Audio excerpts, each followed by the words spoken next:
খোদ প্রধানমন্ত্রীর উপস্থিতিতে কোনো অনুষ্ঠানে পুলিশের কর্মকর্তাদের নগ্ন দালালির রেকর্ড স্থাপিত হতে দেখলাম আমরা। এর আগে অন্তত এমন দালালি, দলীয় আনুগত্য প্রদর্শন এমনটা আমরা দেখিনি। প্রতিটি সরকারের সময় পুলিশের দলীয় আদর্শ বিবেচনায় নিয়োগ দেওয়া হয় ইচ্ছে মতো। এটি ওপেন সিক্রেট, সবাই জানি আমরা। আওয়ামী লীগের সময় নৌকায় ভোট চেয়েছেন কোনো কোনো পুলিশ কর্মকর্তা, অথবা ডক্টর ইউনূসের সময় বিএনপির পক্ষে ভোট চেয়েছেন কোনো কোনো পুলিশ কর্মকর্তা, আমরা দেখেছি। আওয়ামী লীগ সরকারের সময় কোনো কোনো পুলিশ কর্মকর্তা এমন বক্তব্য দিয়েছেন যে জঙ্গিবাদ ঠেকাতে বর্তমান সরকারকে টিকিয়ে রাখতে হবে।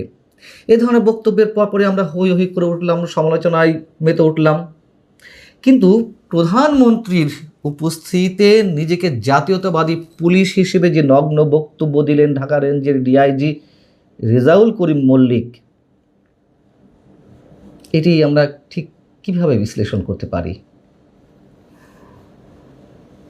বিষয়টি হচ্ছে যে এর মধ্যে আপনারা দেখেছেন যে একটি ভিডিও ভাইরাল হয়েছে ঢাকা রেঞ্জের ডিআইজির দেওয়া বক্তব্য। গত 10 তারিখে, একদিন আগে, পুলিশ সপ্তাহ অনুষ্ঠান উদ্বোধনের সময় আমাদের প্রধানমন্ত্রী যখন বলছেন যে আর কোনো ফ্যাসিবাদ, স্বৈরাচার যেন পুলিশ সদস্যদের দেশ ও জনগণের স্বাধীনতার বিরুদ্ধে ব্যবহার করতে সক্ষম না হয়, এমনকি তিনি নির্দেশ দিলেন যে পুলিশ কর্মকর্তাদের নির্দেশ দিলেন যে রাজনৈতিক পরিচয় বিবেচনা না করে অপরাধীদেরকে অপরাধী হিসেবেই দেখতে হবে।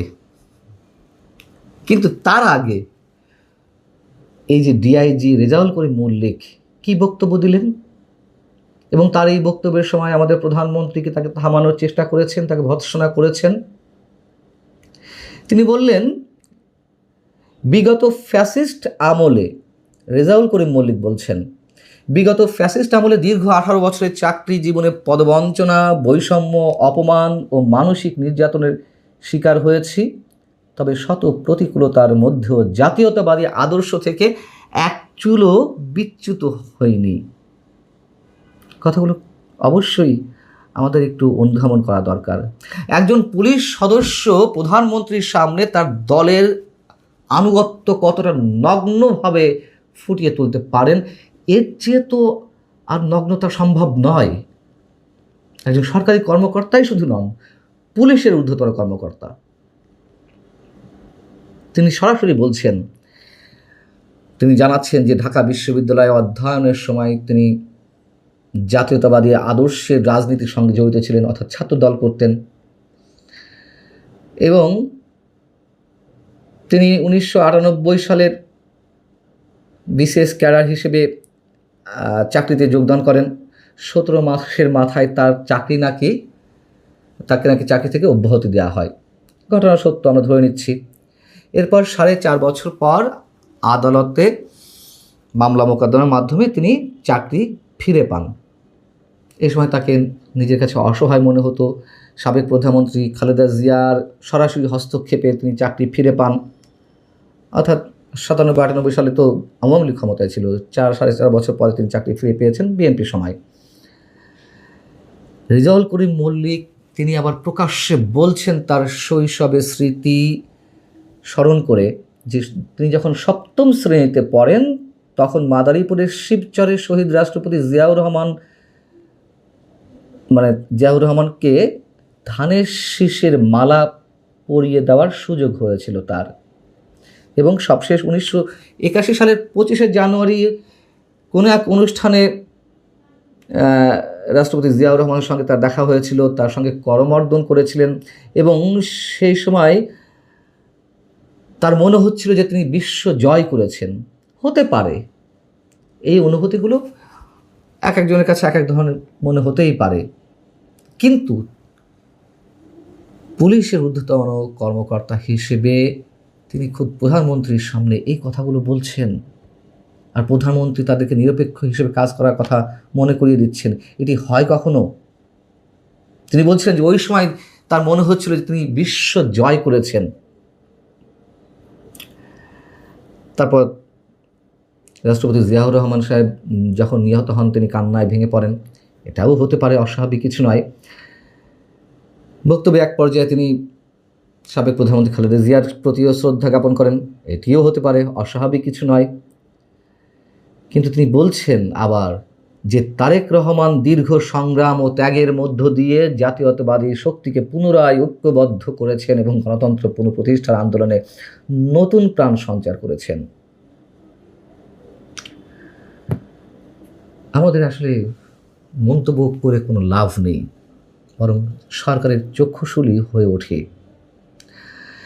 রেজাউল করিম মল্লিক ছাত্র জীবনে যে ছাত্র দলের রাজনীতির সঙ্গে জড়িত ছিলেন এই কথা তো তিনি নিজেই প্রকাশ করলেন, তাতেও অসুবিধা নেই।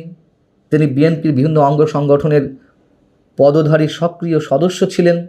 শুধু তাই নয়, বিএনপি চেয়ারপারসনের নিরাপত্তার জন্য নিয়োজিত বিশেষায়িত সংস্থা চেয়ারপারসন সিকিউরিটি ফোর্সের অন্যতম প্রতিষ্ঠাতা ছিলেন। প্রশ্ন হচ্ছে যে তিনি ছাত্র দলের রাজনীতি করার পরেও 1998 সালে 17তম BCS-এর পুলিশ ক্যাডারের মাধ্যমে চাকরি জীবনে যোগদান করেন। তার মানে কি? আমাদের অবশ্যই ধরে নিতে হবে যে অন্তত তার নিয়োগটি নিরপেক্ষতার সঙ্গে হয়েছে।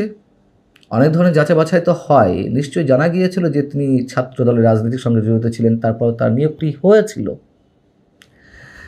তাকে যে চাকরি থেকে বাদ দেওয়া হয়েছে 17 মাসের মাথায়, এটি নতুন কোনো কিছু নয়। বিএনপির সময়ও আওয়ামীপন্থী বা আওয়ামী রাজনীতির সাথে জড়িত, মানে ছাত্রলীগের সাথে জড়িত ছিল এমন অনেকের চাকরি তো গেছে, ডক্টর ইউনূস সরকারের সময়ও গেছে। আবার আওয়ামী লীগের সময় এই ধরনের ঘটনা ঘটেছে, যারা বিএনপি রাজনীতির প্রতি আনুগত্যশীল। কিন্তু কথা হচ্ছে যে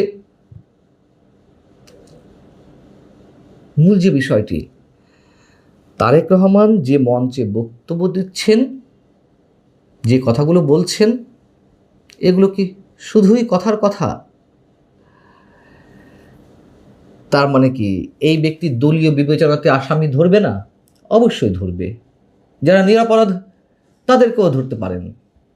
প্রধানমন্ত্রী যে বললেন যে অপরাধীকে অপরাধী হিসেবে চিহ্নিত করতে হবে, না, আমরা মনে করছি নিরপরাধ ব্যক্তিকেই তিনি অপরাধী হিসেবে চিহ্নিত করে তার বিরুদ্ধে মামলা মোকদ্দমা দায়ের করবেন, আটক করবেন, নাজেহাল করবেন। এটা কোনো ধরনের পেশাদারিত্বের পরিচয়? সরকারি কর্মকর্তাদের মধ্যে নিঃসন্দেহে অনেকেই থাকেন দলীয় আদর্শের আনুগত্যশীল হয়ে তারা কাজ করে যান, কিন্তু প্রকাশ্যে এইভাবে গলা উঁচিয়ে দাবি করেন যে আমি এই দল করতাম, সেই দল করতাম। আছে কোনো মানে এই ধরনের কোনো নজির আমাদের অন্তত সাম্প্রতিক সময়ে, বা এর আগেও হয়নি? আফসোস, প্রধানমন্ত্রী তিনি নীতি আদর্শের কথা বললেন, তিনি পেশাদারিত্বের কথা বললেন, কিন্তু একবারও এই ব্যক্তিকে জবাবদিহিতার আওতায় আনলেন না, অথবা ওই সময়েও তাকে সামান্য কিছু বললেন না।